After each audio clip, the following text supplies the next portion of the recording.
welcome back to the channel. We are on week 16 of this 12-month fitness journey. Okay, so that is the completed 4, 8, 12, 16. We are on our 4th month. We're almost halfway there. That's crazy. That's really crazy. Wow, we're almost halfway done. Honestly, I never thought that we'd even get here. So a few things that we're going to be talking about today. Of course, the addictions, of course, the food, of course, the exercising. We got some cute little updates about Christmas, and we are going to be doing our 4-month body check-in. I weighed myself earlier this week, so we'll get to that too. With that, let's just get started.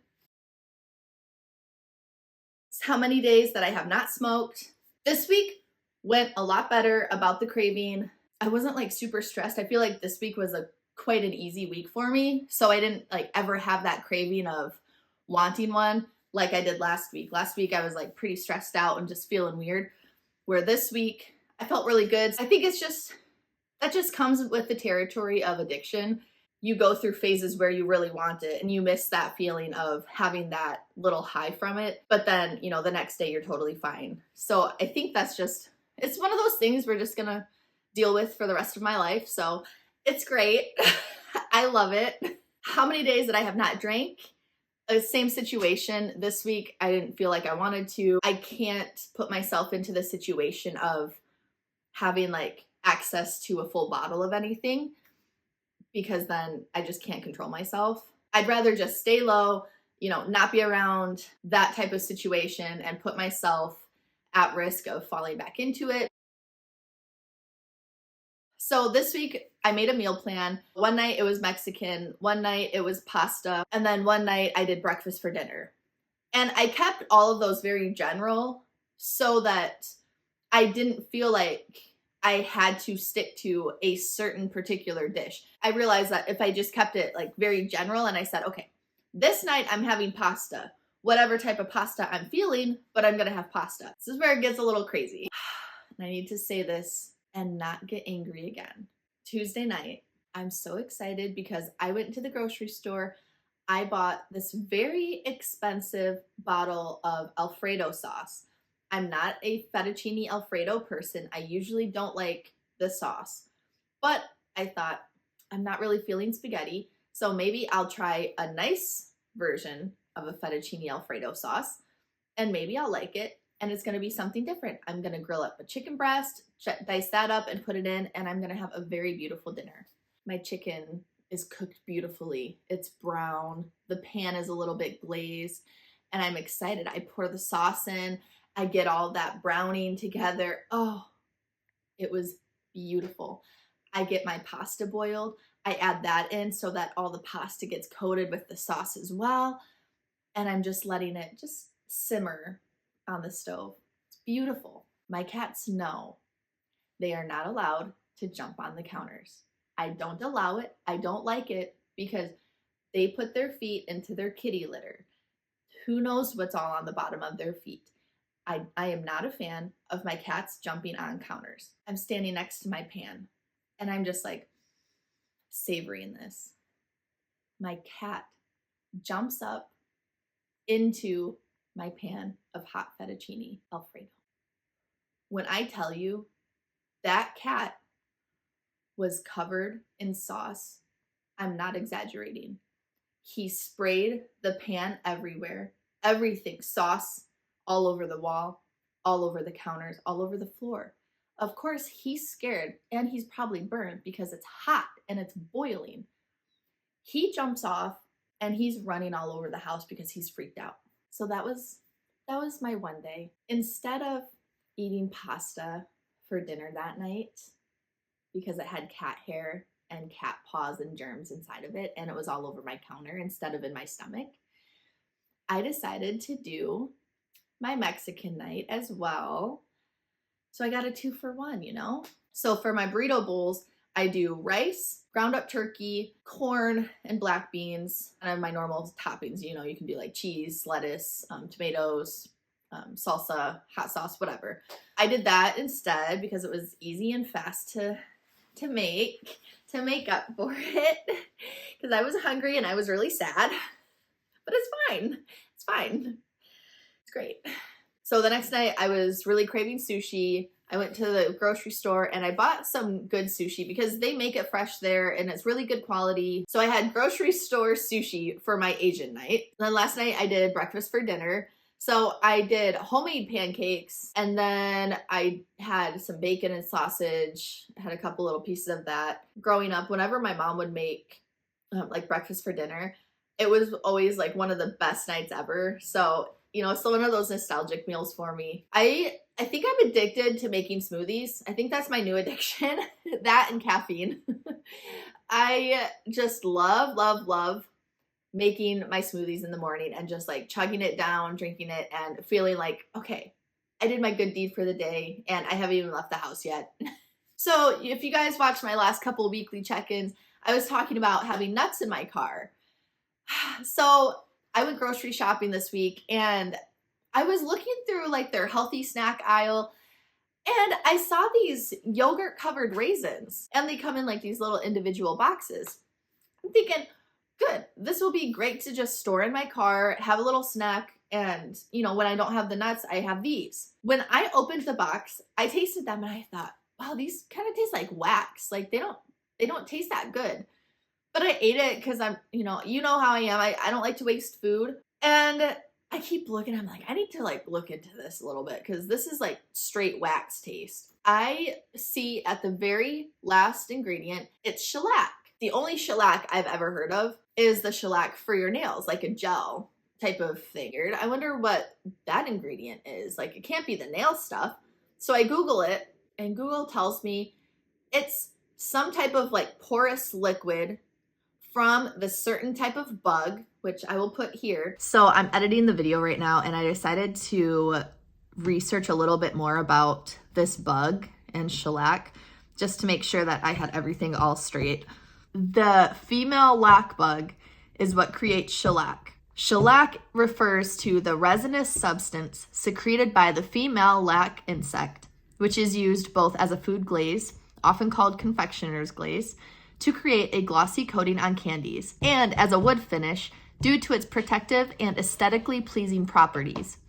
Essentially, it's a natural food-safe coating derived from insects that can be used on both food and wood products. So apparently, it's a resin secreted by the female lac bug on trees in the forests of India and Thailand. So it is processed and sold as dry flakes and dissolved in alcohol to make liquid shellac, which is used as a brush-on colorant, food glaze, and wood finish. Dissolved in alcohol. Shellac functions as a tough natural primer, a sanding sealant, tannin blocker, odor blocker, stain, and high gloss fit varnish. Besides wood finishing, shellac is used as an ingredient in food, medication, and candy as confectioner's glaze. So what we're saying is we can use the same thing to coat wood and protect wood as we can coat our food with to eat, and it all comes from a bug. I'm not a fan of this. I don't even know. I could go into a whole thing about this. I feel like this is absolutely disgusting. It's unnecessary. Like, you're going to put shellac on food to make it waxy and make it shiny and make it look pretty. It's not even necessary. Bug secretions are going on our food. Keep a lookout for confectioner's coating. What? You're using bug juice to make it look pretty? Give me a break, man. Now I am not eating them. I refuse. I threw that box away and I'm throwing away all the other boxes and I don't care and I don't even feel bad because that's disgusting. Ew. They don't even taste good either. They taste like wax. You should have just used candle wax instead of bug wax. Ugh. Gross. So that was my newest discovery this week. Yeah, gross. I've been doing PT with some of my clients, and when they do their exercises, I do the exercises alongside them. More for like moral support, but it also, like, these exercises do feel good. Where like you kick sideways like that, These actually feel really good in your hips and legs because it hurts. And then we'll do these ones where you like kick back. And then we'll do these little squats. So like I do those like 3 times a week with my clients, and we do like 30 of each one. So like that's pretty good. It keeps me active. Like obviously it's not super strenuous, but it's good. It still gets me going. I ended up signing up for a 7-day pass at one of the gyms. I've had the membership. I signed up for it like 2 days ago and I've gone once. I think it was a bad first impression. I'm gonna try it out again, obviously. So the day I signed up for it, they call me and they're like, hey, so like what day are you planning on coming in? We'd love to meet you. I'm like, oh, I think I'm gonna come in tomorrow. So they say, okay, come in at 3:30. So I get there at 3:30. They say, oh yeah, we have a class going on at that time. So like, that's perfect. So I get there at 3:30. The girl that called me is not there. And the guy that talked to me didn't really know. So he's like, well, I can like show you around. He goes and shows me around and like, it's cool. But like, I tell him, I'm like, all these machines that they have there are made basically for like bodybuilders. The amount of benches they have, the amount of dumbbells they have, the amount of barbells they have, and the machines they have are machines that I have never seen before. And I have no idea what I'm doing. All these classes that I've done, they don't necessarily like teach you a routine to do with like dumbbells, you know, like they just like, you set it up and you follow what they say to do. He's like, well, you know, during this, like you can get set up with a personal trainer and we'll do one free session with you. I'm like, oh, yes, please. Like, great. That's going to be amazing. Yes, please. So he continues like showing me around and he takes me upstairs to where all the cardio is, which I feel comfortable about that. Like the class that was going on at that time, I wasn't interested in it. It was like a dance one and I'm not trying to have my first time at this gym be dance. I don't dance. So I see that at 5:30, they have a HIIT class. So it's like 5:15. I go back to the gym. I'm super excited. So I go into where the classes are and there's one guy in there, nothing set up. And I ask him like, hey, like, do you know if there's class today? So he looks it up to see because he had his phone on him. Oh, it's at their other location. Cool. I wish they would have told me that. Awesome. Thank you. And then I decide, well, I'm just going to go upstairs and do a bunch of cardio. And I didn't want to just leave the gym after 15 minutes of cardio. No, of course not. So I had to look like I'm training for something. So I did 3 miles of cardio. So I started on the elliptical and I did a mile on the elliptical. It was very intense. My thighs were burning. And then I went and did a mile on the bike. So again, my thighs were just burning. My hips were burning. And I thought after the bike, I'm like, well, I'm supposed to be trying to do this running challenge. So maybe I'll go to the treadmill. So I did this. It was really good, actually. I really liked it. So I started out at 15.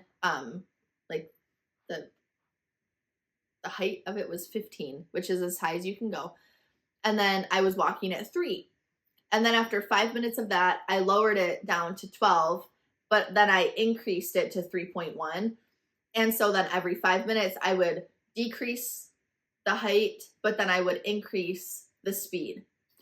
And it was actually quite nice. So by the time that I got to 3.5, I was jogging at like 4.0, which Sarah here has always been super motivational with me. And she had told me in my last video that to practice running, to jog at 3.5 to 4.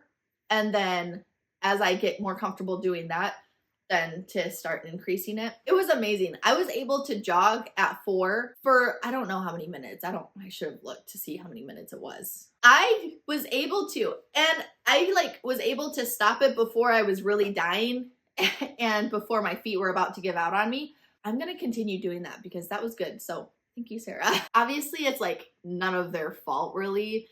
It was just the chance that the one time I go to their class was the one time that they had this special event going on. And it was like a one-off situation. And, you know, just like some weird little things that just were by chance. I mean, it's okay. So it's fine.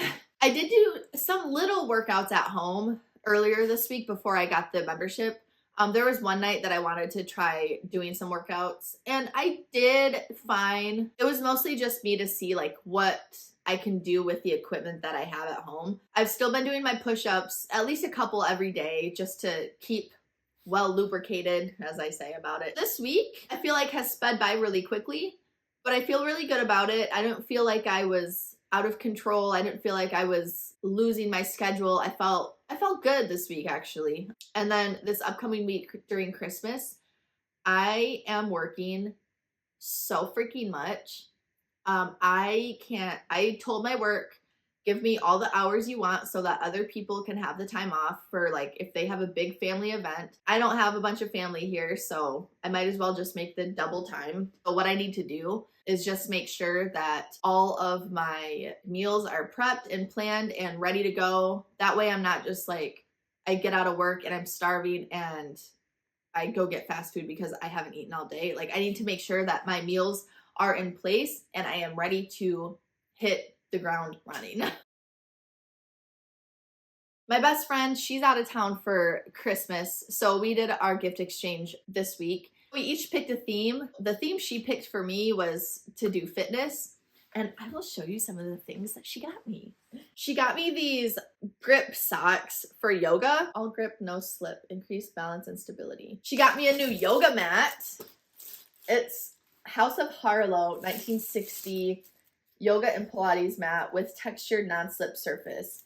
And it's so cute. It's such a fun print. A little sassy. The goals. So like my goal like was my push-ups, right? So I'd write push-ups here, and I started it on, November 12th, let's say. And then I do 30-day challenges, so December 12th. And then write down my action plan. So how am I going to attempt to achieve this? And then at the end, I write my achievement. Did I succeed? Did I do it perfectly? How many did I do? This is so cool because there's days where I'm like, I don't know what exercise I should do. Is this actually working? I need to research to figure out like a full body routine. That way I can just write it down here and I always have it. And so that's what the rest of this book is. Yeah, so that's exciting. I'm excited. I'm happy. And I have lost quite a bit of weight, so I'm very happy about that.